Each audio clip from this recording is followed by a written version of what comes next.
Everyone's always going to want to hear distinctive voices. There's a lot of homogenization of stories and the way that we process news and the way people are reporting on the news. And I think having your own voice will always be rewarded. Why the podcast in the first place? Because you have two podcasts, 400 plus episodes on one of them. Like, why is that? Well, Meet Kathryn Rubino. She is a senior editor at Above the Law, also a debate coach. She is the host of Above the Law, Thinking Like a Lawyer and The Jabot podcast, where she takes everyday topics and refract them through a legal lens. Kathryn is a legal journalist and former litigator with expertise in class action, antitrust, and e-discovery. the legal industry is very staid and little c conservative in terms of what it says and what it does. That's why we stand out, and that's what makes us different, and that's why we get the eyeballs that we get, or the ears. ATL is meant to be like a serving size of the big stories in the legal industry. What are some of the main challenges that you faced with the podcast? How did you walk around those? I think that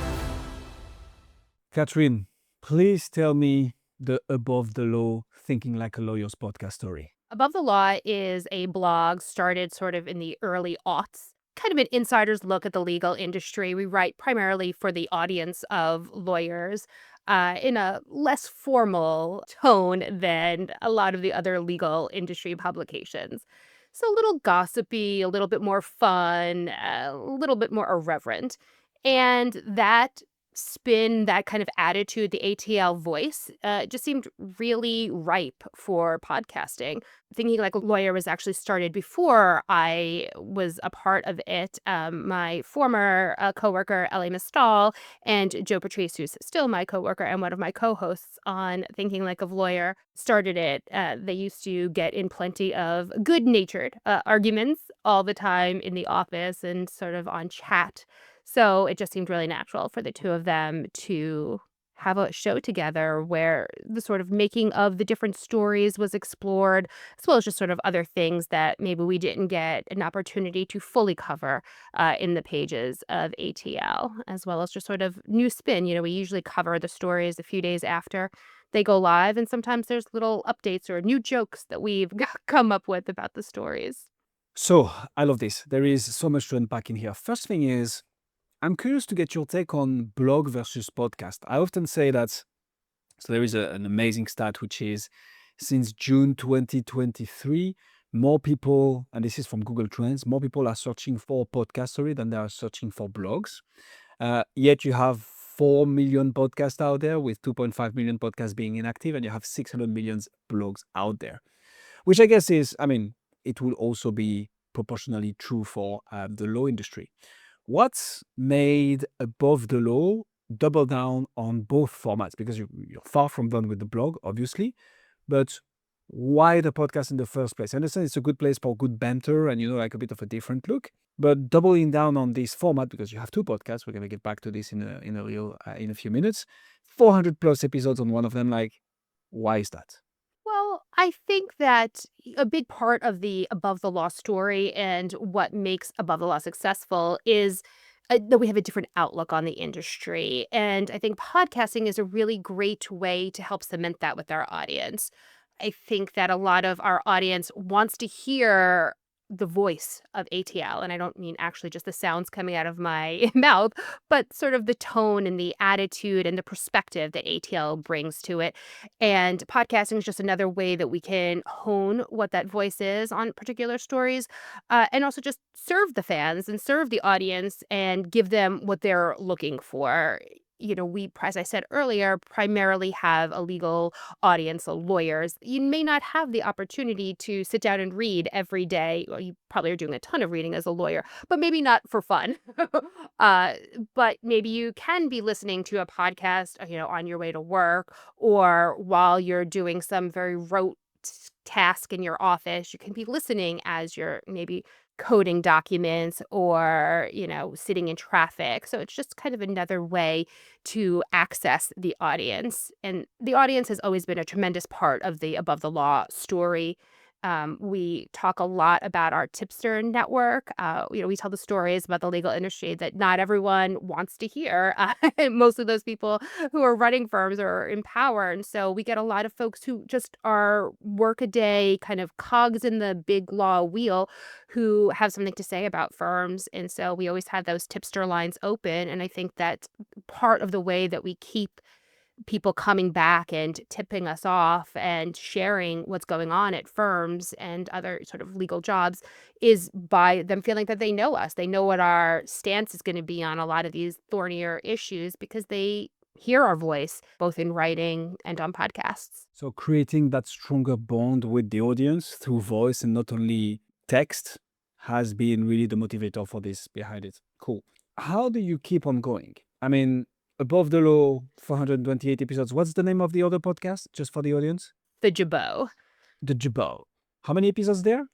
Over 150. I'm not sure of the exact number. So let's call it 550 episodes total, right? At least. That is prolific. That is a sheer amount of episodes that you guys published. So what keeps you going? What were the challenges and are the challenges that come with that, right? Being so prolific in episodes published. Because I get how you can, write an article on your couch or something like this, but podcast requires a bit more of an engagement, right? You're right now in your studio with a nice set. You're taking an hour out of your time. How do you keep on going? Well, I mean, I think just the schedule is part of it. On Mondays we record Thinking Like a Lawyer, and that's what we do. And this format of Thinking Like a Lawyer is very news-based, right? So things keep on happening. So there's always Indeed. lots of things for us to talk about, particularly in 2025. I think the legal industry is in the news a lot. And I think that a reverent, non-ensconced in that sort of power of the industry perspective on the law and the rule of law and lawyers' role in all of those things is really welcome. So, I think that it just kind of becomes part of our day. And, I think in that respect, it's easy to keep on going with Thinking Like a Lawyer. The Jabot, I think, is a little different. That's an interview show, and the title of the show comes from the dissent jabot that Ruth Bader Ginsburg would wear when she gave dissents from the bench. So very much focused on outsider perspectives on the law, people who, lots of minority, gender diversity, those sorts of issues are definitely a big part of it, but just lots of non-traditional paths in the law is something that I like to focus on that show. And that certainly is a little bit harder to keep going. And listeners of the Jabot know that I often take breaks as a result, because you have to find the people that you want, whose voices you want to amplify, schedule them for interviews. You have an interview show, that there's just a lot more logistics involved when it's more than sort of just internally. That's the real difference between the Jabot and Thinking Like a Lawyer is that, it's my co-editors who are on Thinking Like a Lawyer every week. And if one of them is at a conference or on vacation, okay, then the other two of us will take it over. Or, it's a lot more flexible, I think, in that way. But an interview show always just requires a little bit more logistics. And I just checked, the Jabot is 209 episodes up. So Woo. you have crossed the 600 episodes bar, which is crazy. Congratulations, Yeah, Kathryn. it's a lot of talking, but Yeah, it is. And it's a weekly podcast on top of that with breaks. So it shows that, you've been at it for a while and you're staying consistent, which is what we praise in podcasting, obviously. Okay. So now that we have a bit of context around your podcast, can you tell us a bit more about the business, not behind it, but the business of the blog, right? Because I think that's an interesting one that we didn't have a lot of on the show on Podcast Gurus. So how do you make it all work? What's monetization and how do you help the industry in getting that money back? Just to understand the link between the podcast and the blog. Yeah, I mean, there are advertisers that work with Above the Law, and we have a sales team that sells packages that can include features on the different podcasts. And so I've done ad reads. There are, homepage takeovers, landing site, that different advertisers have and different advertisers do. So we're lucky enough to have a sales team that really focuses on that. And I think it's interesting because, particularly for the Thinking Like a Lawyer podcast, we have an irreverent tone, and so you just have to sort of know which advertisers are cool with that and are comfortable sort of with that perspective Edge. on the industry. Yeah, Yeah. for sure, the edge.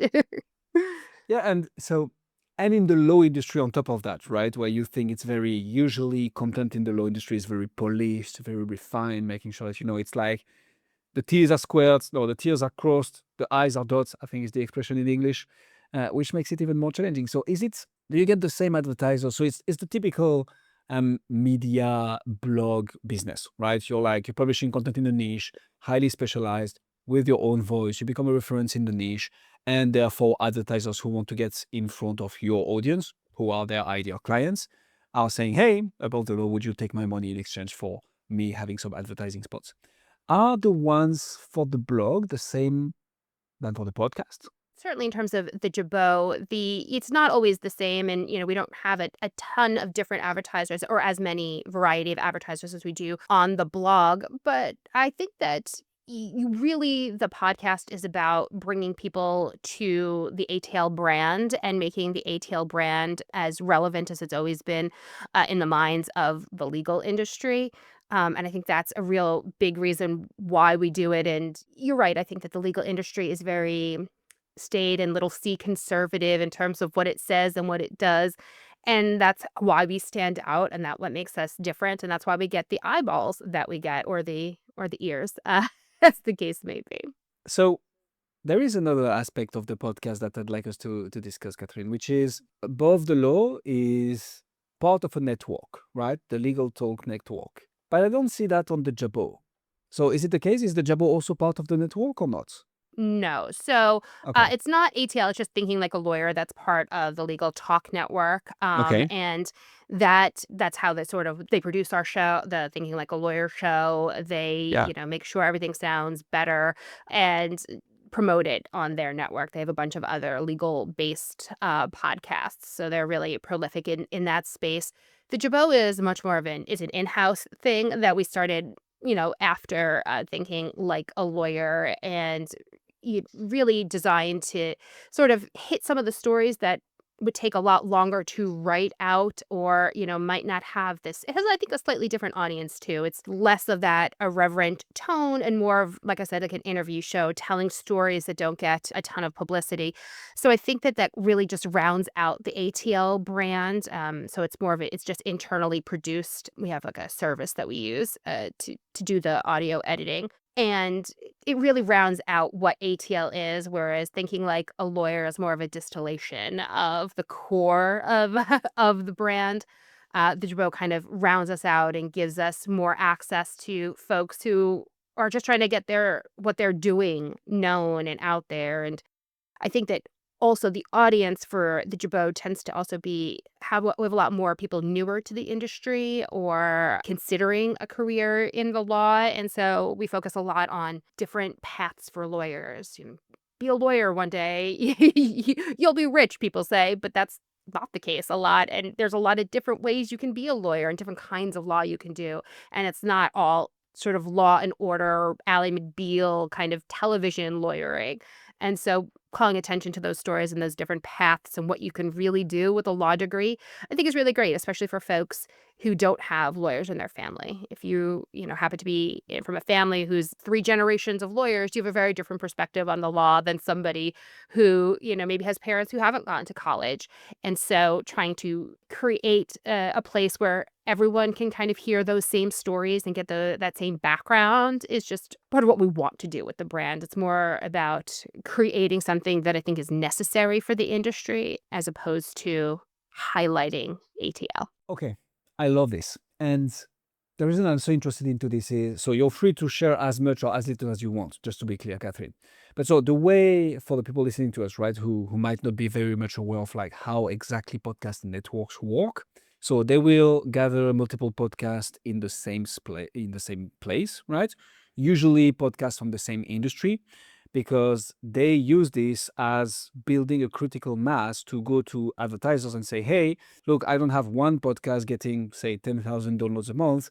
I have 10 ranging from 500 downloads a month to 100,000 downloads a month. And in total, I'm getting close to $1 million a month. And like all of a sudden, your bargaining power is very much different than if you had only one, which benefits, of course, the podcasters and therefore the network as well, because they take their piece out of this.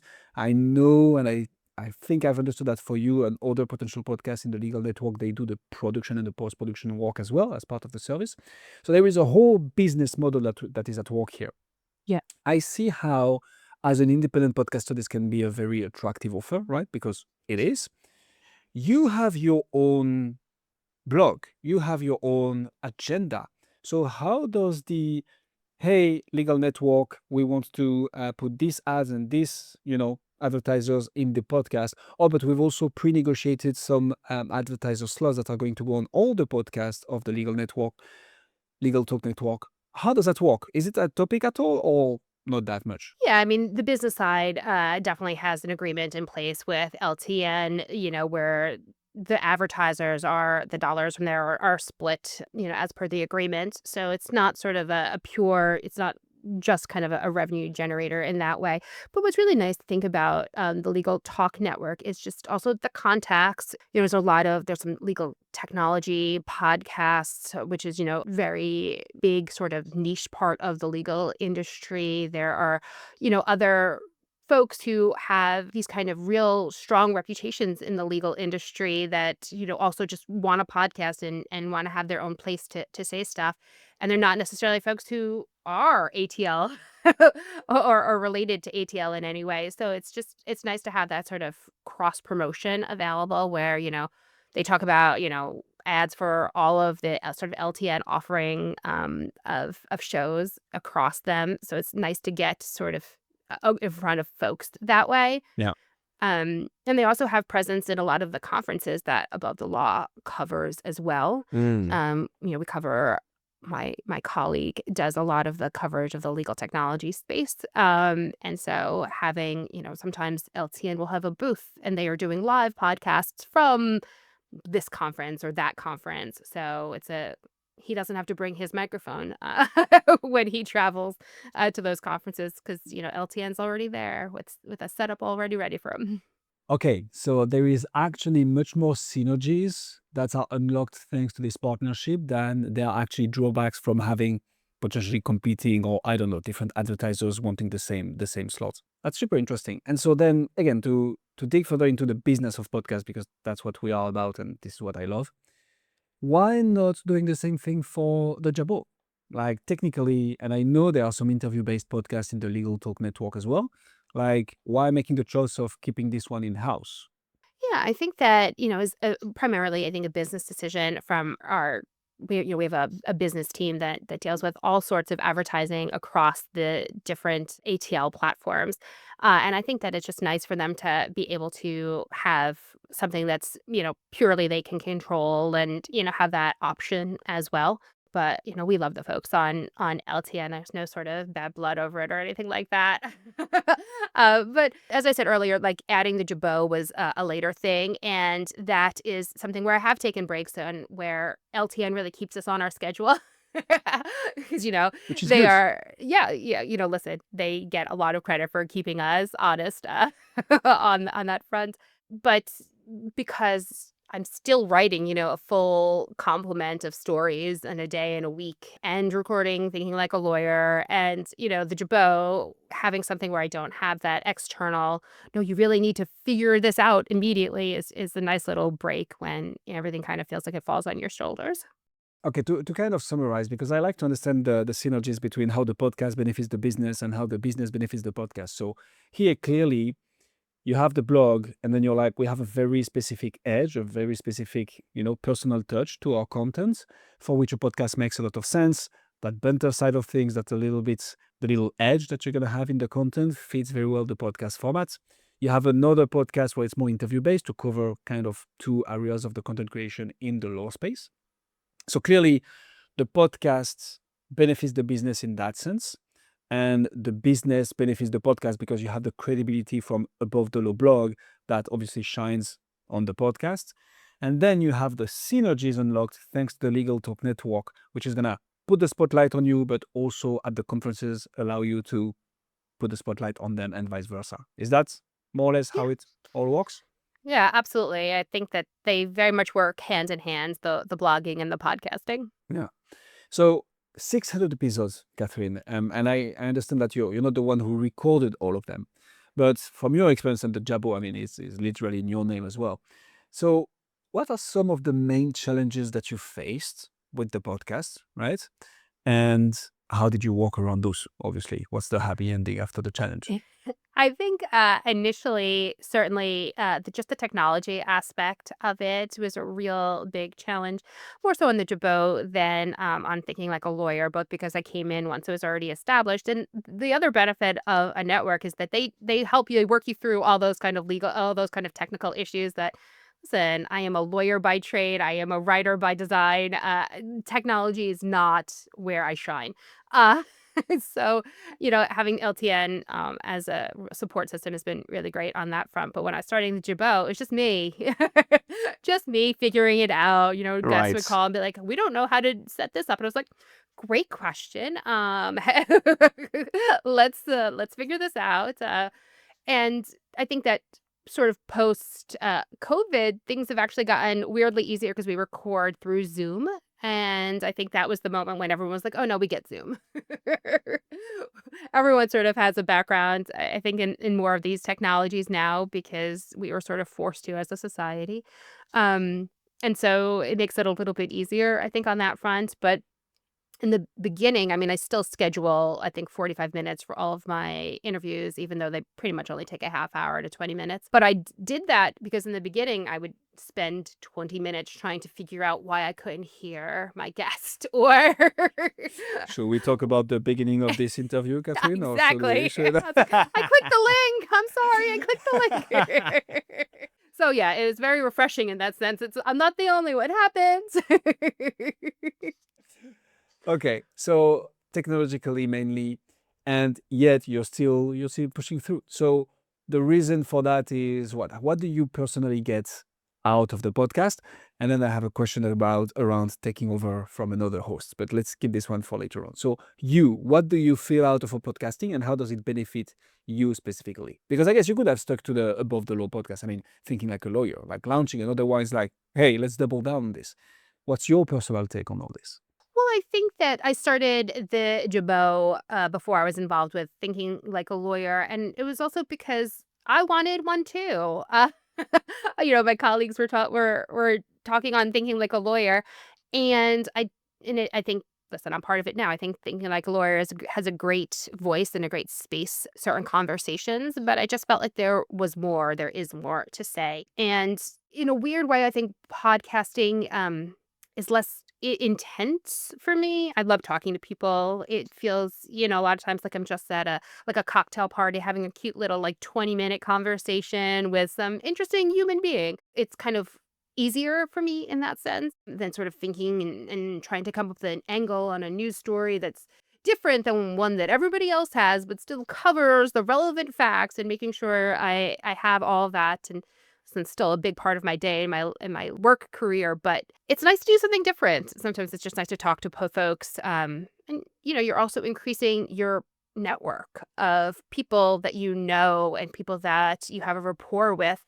I talk to a lot of very interesting lawyers on the Jabot, and if I need a law professor who talks about First Amendment issues, I have folks that I've spoken to on the Jabot that I would feel very comfortable emailing, be like, hey, do you have if I'm writing a story about this, do you have a quote about this? Or, if not you, who else, or do you have any colleagues? Like, who else should I be talking to? It's just kind of a great way to have, increase your voice and your name and your presence in the space. Do you prefer writing or recording? That's a great question. I certainly do a ton more writing because, it's very much the blog Okay. format. I'm writing 2 to 4 to maybe even 5 stories every day. So Where do you find all the inspiration from? Again, the news. Yeah, that's fair enough. I guess the that's fair the enough. news is just happening. And listen, I'm not writing a treatise about many of these topics. A lot of times they are short and sweet and to the point, and maybe have one or two jokes that are kind of my into this story that everyone's talking about. And that's okay too. I often have said that ATL is meant to be like a serving size of the big stories in the legal industry. Lawyers are very busy people. You don't have a time to read the 2,000 words that the New York Times is putting out on this very important legal topic. But what you do have time for is 300 words with a couple of jokes, just enough to get you through a cocktail party where everyone's talking about the big profile or the big story in some way. So it's kind of like that serving size version of the law and of legal news. We have some longer pieces, of course, but a lot of what we do is, breaking it down, kind of having that insight, the things that people aren't willing to say, a lot about big law policies or, what's going on in the legal industry. If a lot of people are thinking it, but not a lot of people are saying it, we're probably going to be the ones who are saying it. Do you ever get in trouble because of that? I would say, what is the definition of trouble? Um, There can be good trouble. certainly, we are very fortunate that the folks who own us and the sort of business side of Above the Law recognizes what they have here. And I've never been told, oh, don't write about so and so, or you should be nicer. We're trying to get advertisers from this space, so maybe you shouldn't write about it. No one has ever said anything close to that to me or any of the editors. And so in that respect, no, I don't get in trouble. Have I had awkward interactions with people because I see them and I'm like, I wrote things about you? Sure. Sure. Do I get angry emails all the time, every day? I'm a woman who writes on the internet. So yeah, I get a lot. That's spotlight indeed. You have to be aware of that fact when you, I think, Yeah. start in this kind of a job, and figure out how you're going to deal with it. And some people it affects them a lot more. You kind of got to develop that tougher skin to really to deal with it. Part of that is definitely we closed comments on the blog during my time at Above the Law because it was getting very toxic and not really something that people wanted to see when they were trying to read about how much a big law firm is paying in bonuses. Like, that was just not what they wanted to deal with, and so we got rid of them, and I think that's certainly been helpful. But, there are a lot of people who get very angry about the things that I write and the things that I say. So in that sense, I guess, there's a little bit of trouble in that way, but, I do think it's to quote John Lewis, good trouble, so Okay, no, fair enough. So another thing I wanted to ask you, Catherine, is so Jabot, you started it, right? You're the original host from Jabot. For thinking like a lawyer, I believe you took over from another host, right? This is not something we get to talk often on this show because usually people start their own podcast. It had happened, but curious to get your take on it. So how do you get into someone's seats, especially on a format, right, the podcast, where you have one main host who's going to be interviewing people or talking for an extended period of time over and over and over and each and every week, that the audience, whether we like it or not, gets acquainted to and basically creates a bond with them. So how do you make that transition, and how do you make that a successful transition? Listen, Ellie Nistal, my former colleague, is tremendous writer and legal mind, and he's a big personality. So trying to just copy him or to be Ellie light in some way was never going to work. And I think I was very acutely aware of that. And so I never tried to do that. We changed the formatting, I think, of the show a little bit when Ellie left, and he left Above the Law overall. He is now the justice correspondent at The Nation, and does amazing work for them. And there's never, as I said, there's plenty of cross promotion. I'm happy to promote his or write about what he says and do that. So I think that and I still have a strong friendship with him to this day. And I think that knowing. And you get a sense of that, I think, on the podcast that these are, he's moved on to different kind of a spotlight, and that's great for him. So it was very, collegial and friendly, I think, the transition. But we did change it a little. Ellie used to have a segment in the top of all the shows that was grinding of the gears, and he would yell usually about something not even law related that would just annoy him day to day, parking, his kids thing, whatever it was. He would come on the air and he would complain before they kind of talked about the legal stories of the week. And we changed that. We have like a small talk segment, which is a little bit lighter, more my vibe, I think, than Ellie. And I think that the other piece of the puzzle that has been really useful is that we've had a constant host the entire time. Joe Patrice, my colleague, Yeah. has been on from the start. I think he has been on all but 2, maybe 3 of the episodes. So so Solid. yeah, he's recorded a lot of Thinking Like a Lawyer episodes, and so I think that is that continuity, and I think that just made sense for us to kind of continue, and I think that and Ellie's been a guest on our show, and we had our recent celebratory, I think, whatever, 100th of episode, 400, whatever it was, big, celebration we had. Ellie came on the show, and, we reminisced about old episodes, old ATL stories in general, and so, I think having that open is just continues this is a continuation of the Above the Law brands and the Above the Law story, even if it's a little bit different. We love that. Kathryn, there is a question that I ask all my guests, which is actually inspired from Jeff Bezos. So when he was building Amazon, right, there is this famous saying where he was not trying to guess what was going to happen in 10 years or like what's going to change in 10 years. Instead, the question that he was always asking was what's true today and is still going to be true in 10 years that we should double down on. People are still going to want cheap, fast, great customer service. So as long as we do everything to try and get cheaper and cheaper products of high quality still, fast and with good customer service, we're going to grow. And I believe he was pretty right on all this. So my question to you, my tweak to it is, what do you feel after 600 episodes, not all recorded by yourself, but like the legacy of 600 episodes at Above the Law, what do you feel is still going to be true in 10 years that podcasters and wannabe podcasters should double down on today?